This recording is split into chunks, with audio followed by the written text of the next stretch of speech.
Hello friends, welcome to fear free electronics. So ఈ వీడియోలో మనము ఓపాంప్ అనేటువంటిది ఒక సమ్మర్గా ఎలా వర్క్ అవుతుందో డిస్కస్ చేద్దాము. ఓపాంప్కి చాలా అప్లికేషన్స్ ఉన్నాయి. So it work as multivibrator గాను వర్క్ అవుతుంది, ఆసిలేటర్ గాను వర్క్ అవుతుంది. తర్వాత small applications like integrator, differentiator, summer, ఇలా చాలా అప్లికేషన్స్ ఉన్నాయి. సో అందులో మనము ఫస్ట్ సమ్మర్ గురించి ఈ వీడియోలో డిస్కస్ చేద్దాము. Summer is nothing but it is a circuit which output is the proportional to the algebraic sum of input voltages. అంటే మనం ఇన్పుట్ వోల్టేజెస్ ఏవైతే ఇస్తామో వాటి యొక్క ఆల్జీబ్రిక్ సమ్ మీద బేస్ అయి ఉంటుంది అనమాట అవుట్పుట్, ఆ సర్క్యూట్ యొక్క అవుట్పుట్. అప్పుడు ఆ సర్క్యూట్ ఏమంటాము? సమ్మర్ సర్క్యూట్ అంటాము. ఆ సమ్మర్ సర్క్యూట్ ఒక ఓపాంప్ యూజ్ చేసి ఎలా కన్స్ట్రక్ట్ చేయాలో చూద్దాము. So going to the circuit diagram. First op amp diagram వేసుకుందాం. Inverting terminal, non inverting terminal. ఇక్కడ ఏ టైప్ ఆఫ్ కాన్ఫిగరేషన్ యూస్ చేస్తాము అంటే మనము 2 టైప్స్ చూసాము, ఇన్వర్టింగ్ అండ్ నాన్ ఇన్వర్టింగ్. ఇక్కడ ఏ టైప్ యూస్ చేస్తామంటే inverting type of configuration use చేస్తాము. అంటే మనం ఇచ్చే ఇన్పుట్స్ అన్నీ ఇన్వర్టింగ్ టెర్మినల్కి ఇస్తాము, అంటే minus terminal. Non inverting terminal ఏమవుతుందంటే గ్రౌండెడ్. అవుట్పుట్ అనేటువంటిది అవుట్పుట్ టెర్మినల్ దగ్గర తీసుకుంటాము. సో ఏ ఫీడ్బ్యాక్ యూస్ చేస్తామంటే నెగిటివ్ ఫీడ్బ్యాక్. ఇన్వర్టింగ్ కాన్ఫిగరేషన్ అంటేనే నెగిటివ్ ఫీడ్బ్యాక్. మనం ఆల్రెడీ డిస్కస్ చేసాం దాని గురించి. ఒక ఫీడ్బ్యాక్ రెసిస్టర్ తీసుకుందాం. ఇది output, feedback resistor RF. Coming to the inputs. So ఇప్పుడు నార్మల్గా అయితే ఇన్వర్టింగ్లో కానీ నాన్ ఇన్వర్టింగ్లో కానీ సింగిల్ ఇన్పుట్ ఇచ్చి సింగిల్ అవుట్పుట్, అంటే డ్యూయల్ ఇన్పుట్స్ ఇచ్చినా ఒక ఇన్పుట్ని గ్రౌండ్ చేసేస్తాం కాబట్టి సింగిల్ ఇన్పుటే ఇస్తున్నాము. బట్ ఇప్పుడు సమ్మర్ యాంప్లిఫైర్ అంటే ఏంటి? మనం ఇచ్చేటువంటి వోల్టేజెస్ని యాడ్ చేయాలి అంటే సో మోర్ దెన్ 1 ఉండాలి ఖచ్చితంగా. సో 2 ఆర్ మోర్ వోల్టేజెస్ అనేటువంటిది ఇస్తాము. ఈ ఎగ్జాంపుల్లో నేను 3 వోల్టేజెస్ అనుకుంటాము ఎగ్జాంపుల్కి. So I'm assuming 3 inputs. So ప్రతి ఇన్పుట్కి ఆ పర్టికులర్ ఇన్పుట్ రెసిస్టర్ తీసుకుందాం. V1 particular resistor R1 input resistor. Next V2 R2 and V3 voltage and R3 voltage. So ఇప్పుడు అవుట్పుట్లో నాకేం రావాలి? ఈ V1, V2, V3 యొక్క ఆల్జీబ్రిక్ సమ్ అనేటువంటిది రావాలి. So this is the circuit diagram of an summer by using operational amplifier. ఇప్పుడు ఇక్కడ ఈ డయాగ్రామ్లో కరెంట్ అనేటువంటిది మెన్షన్ చేద్దాము. సో ఇన్పుట్ రెసిస్ట్ ఉంది కాబట్టి so input current let be I1, I2, I3. సో ఈ 3 కరెంట్స్ అనేటువంటిది ఇక్కడ వరకు వస్తుంది. ఈ పాయింట్ని ఏ అనుకుంటాము, ఈ పాయింట్ని బి అనుకుంటాము. పాయింట్ ఏ వరకు 3 కరెంట్స్ వస్తాయి. దాని తర్వాత 2 పాత్స్ ఉంది కాబట్టి 2 పాత్లో డివైడ్ అవుతుంది. అంటే ఫస్ట్ ఈ 3 అనేటువంటిది ఇక్కడికి వచ్చిన తర్వాత ఈ పర్టికులర్ పాయింట్ దగ్గర యాడ్ అవుతాయి. అన్ని కరెంట్స్ కలిపి ఒక సింగిల్ కరెంట్గా ఫ్లో అయ్యి ఇక్కడ మళ్ళీ 2 కరెంట్స్గా డివైడ్ అవుతుంది.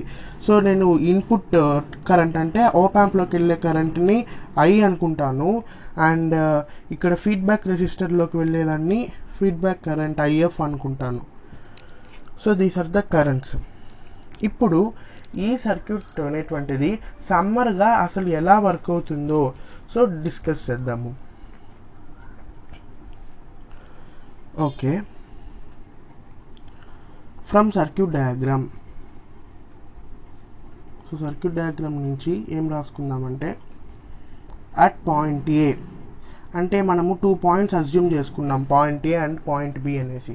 సో పాయింట్ ఏ దగ్గర కేసీఎల్ యూస్ చేస్తే, కిర్చాఫ్ కరెంట్ లా యూస్ చేస్తే at any node input current equal to output current.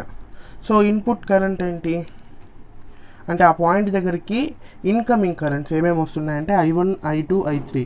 So I1 plus I2 plus I3 equal to incoming equal to out going means ఏమేమి currents వెళ్తున్నాయి ఆ particular point ఏ నుంచి IF and I. So if plus I. So ఇక్కడ మీరు ఏమన్నా అనుకోవచ్చు అంటే ఆ నేమ్ ఏదైనా పెట్టుకోవచ్చు, I1 కావచ్చు, IA, IB ఏదైనా పెట్టుకోవచ్చు. బట్ ఆ పర్టికులర్ నోడ్ దగ్గర ఇన్పుట్ కరెంట్స్ వస్తున్నాయి అండ్ అలాగే అవుట్ గోయింగ్ ఏం వెళ్తున్నది, I1 ప్లస్ IF రెండు వెళ్తుంది.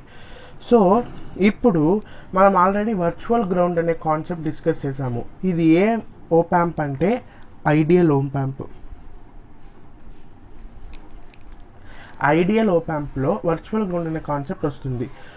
వర్చువల్ గ్రౌండ్ కాన్సెప్ట్ ప్రకారము నార్మల్గా గమనిస్తే విబి ఎంత, విబి అంటే వోల్టేజ్ అట్ బి గ్రౌండ్కి ఇచ్చున్నాం కాబట్టి 0 volts, VB equal to 0.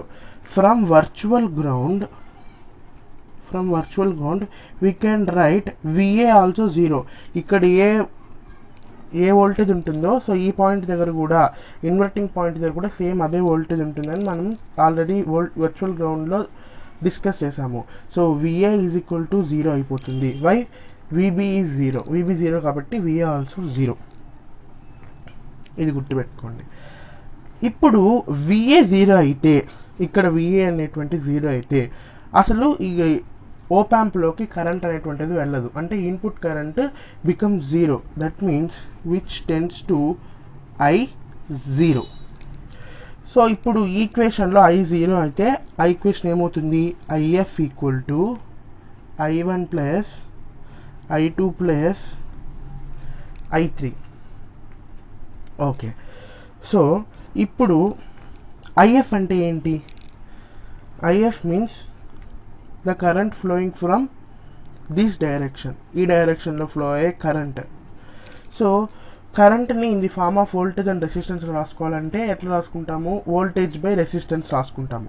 Voltage అంటే ఏంటంటే పొటెన్షియల్ డిఫరెన్స్. సో ఈ పొటెన్షియల్ నుంచి ఈ పొటెన్షియల్కి వెళ్తుంది. సో దిస్ ఈస్, ఇక్కడ ఏ పొటెన్షియల్ ఉంది, విఏ మైనస్ V0.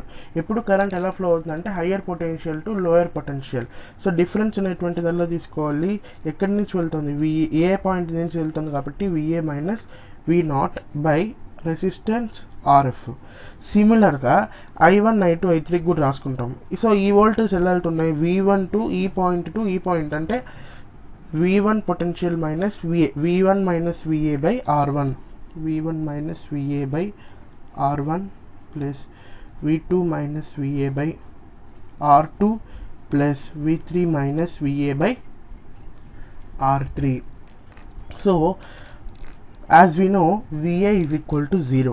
VA 0 కాబట్టి ఈ ఈక్వేషన్లో VA ఎక్కడైతే ఉందో అక్కడంతా 0 సబ్స్టిట్యూట్ చేస్తే మనకేమొస్తుంది,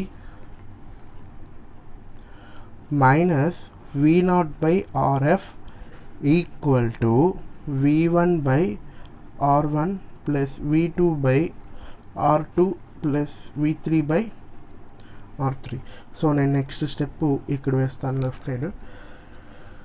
సో మనకి ఈ స్టెప్ వచ్చింది, minus V0 by RF equal to V1 by R1 plus V2 by R2 plus V3 by R3.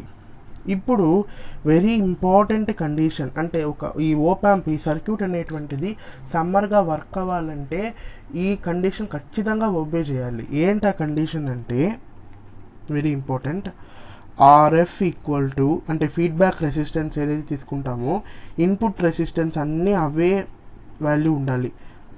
RF equal to R1 equal to R2 equal to R3. This is the very most condition. ఈ condition ఉంటేనే అది సమ్మర్గా act అవుతుంది, లేకపోతే act అవ్వదు. So ఇప్పుడు RF equal to R1 equal to R2 equal to R3 అయితే so వీటిని అన్నిటి కలిపి ఒక సింగిల్ లెటర్తో డినోట్ చేస్తాం, R సేమ్ వాల్యూ కాబట్టి R అనుకుందాం. అప్పుడు ఏమవుతుంది, minus V0 by R equal to ఈ స్టెప్ నుంచి రాసుకుంటున్నాను V1 by R plus V2 by R plus V3 by R. So denominator common కాబట్టి minus V0 by R equal to V1 plus V2 plus V3 by R. So both denominators cancel అయిపోతుంది. Now output voltage V0 equal to minus of V1 plus V2 plus V3. So output voltage ఏం వస్తుందంటే algebraic sum of input voltages. So input voltages యొక్క algebraic sum అనేటువంటిది వస్తుంది.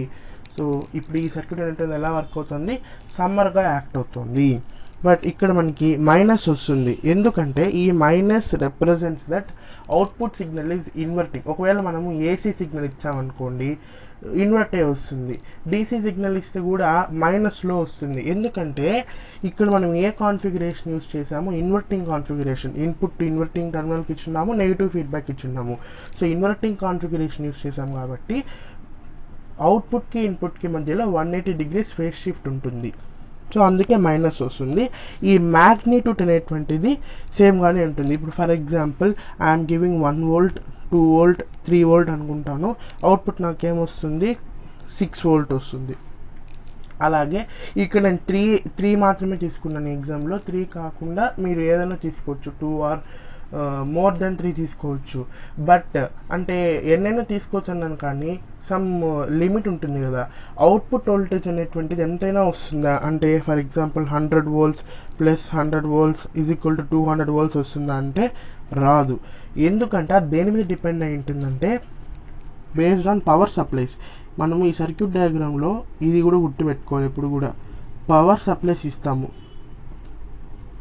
Plus VCC minus VE are the both positive and negative power supplies. So ఈ power supplies ఎంత ఉంటుందంటే maximum ఓపాంప్స్ అన్నిటికీ 12 or 15, 12 volts లేదా 15 volts, ప్లస్ 12 మైనస్ 12 లేదా plus 15 minus 15 ఉంటుంది. సో అవుట్పుట్ వోల్టేజ్ అనేటువంటిది ఇప్పుడు ఫర్ ఎగ్జాంపుల్ ఈ ఓపాంప్ 15 volts అయితే పవర్ సప్లై, అవుట్పుట్ 15 volts వరకే చూపిస్తుంది. ఒకవేళ మనం ఇచ్చినటువంటి input voltages sum more than 15 అయినా కానీ మనకు అవుట్పుట్ 15 చూపిస్తుంది. So that is the last అంటే మ్యాక్సిమం అది. సో ఆ పవర్ సప్లై బేస్ చేసుకొని స్మాల్ వోల్టేజెస్ని కావాలంటే సమ్ చేసుకోవడానికి ఈ సర్క్యూట్ బాగా యూజ్ అవుతుంది. దాని తర్వాత అప్లికేషన్స్ ఎక్కడ యూజ్ చేస్తారంటే సమ్ చేయడానికి యూజ్ చేస్తాము. దాని తర్వాత very important application averaging amplifier అనేటువంటిది ఒకటి ఉంటుంది. So we will use this circuit in averaging amplifier also, average find out చేయడానికి. అండ్ అలాగే సబ్ట్రాక్టర్లో కూడా యూజ్ చేస్తాం సమ్మర్ని. సో ఆ 2 కాన్సెప్ట్స్ కూడా తెలుసుకుందాము లేటర్ క్లాసెస్లో. బట్ అప్లికేషన్స్ మటుకు ఈ 3 గుర్తుపెట్టుకోండి. So this is about basic details of a summing amplifier or summer by using an op-amp.